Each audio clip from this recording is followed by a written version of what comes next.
We want income limits. We wanted insurance reforms and accountability to hold the insurance companies accountable. We wanted to eliminate zero premium plans and require people to pay a nominal $5 fee so that there's some skin in the game and we can root out the fraud.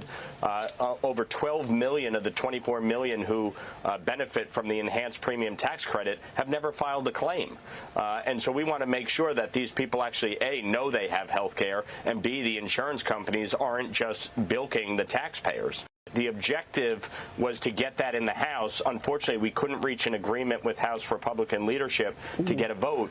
And so we were left with no choice but to sign that discharge and force a vote. New York Congressman Mike Lawler with me on this program yesterday. The Obamacare subsidies are set to expire at midnight tonight after Congress failed to come to an agreement before the new year. Now, millions of Americans are going to be facing higher health care premiums as a result. Some states are stepping in to close the gap on costs. Here is a map of those areas. Texas is on that map.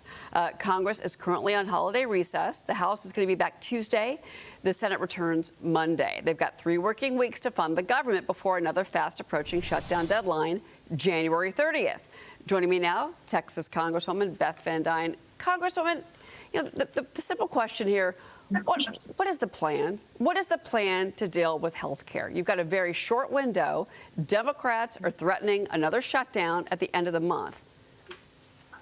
This is something that Republicans have been working on for a number of years. We've got a number of bills that would actually help address the issue. But what we found is that the Unaffordable Care Act was basically created 100% by Democrats to fail. They wanted to raise prices to force us into socialized medicine, like in Canada, failing systems in Canada and in Great Britain. It's riddled with waste, fraud, and abuse. I mean, you find, I think Michael Lawler just said it perfectly. You've seen all these cases where you've got, people who are using the same social security number, that you've got fraud accounts, people who are dead that are having their subsidies paid. These subsidies are getting paid by people who don't even know they have insurance to insurance companies. So these failed subsidies have got to stop. All it has done is to prop up this waste, fraud, and abuse. We've got to allow people to have more control over their own health care, whether or not it means increased numbers of associate health care plans.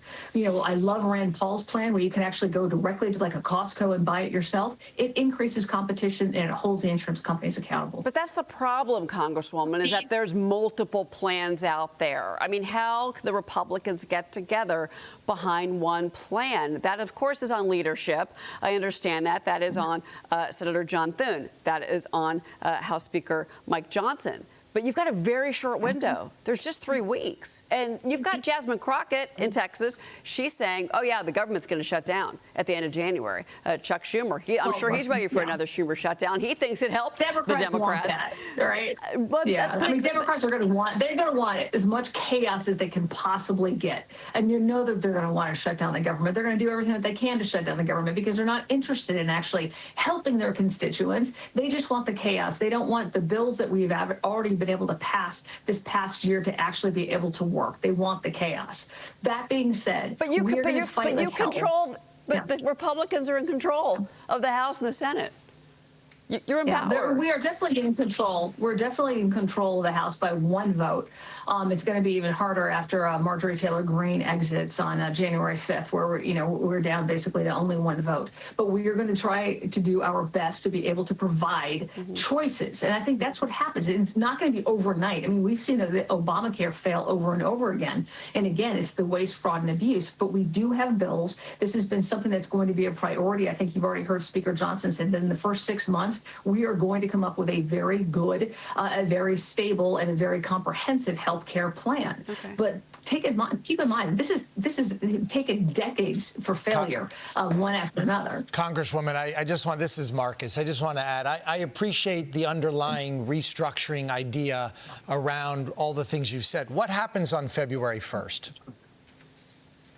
On February 1st, well, the government actually is supposed to, we're going to have to come up with a new funding bill by January 20th. So if we don't come up with a new funding bill which is going to have to take, support of every single Republican in Congress and in the House to be able to pass, then you're going to see a shutdown. I don't want to see a shutdown. I don't think a shutdown is good for anybody. I think the 43 days that we wasted last year, or almost last year, 43 days. I think it wasted a whole lot of time. Yeah. If we were really serious about having health care options, then Democrats should have come to the table and opened up the government a lot sooner. We are going to be meeting on January 6th, and we're already having conversations about health care. We have been doing that for the last, again, in the last several years. We've got bills. We just have to make sure that we get them planned. And as far as having support in the Senate, you need to have 60 votes for a lot of these things, but we're going to also be working on a second reconciliation package. Okay, well, we only need 50 and again, I said this on the show, that's obviously the onus is on the Senate, but the House is right there, and you've got to come together.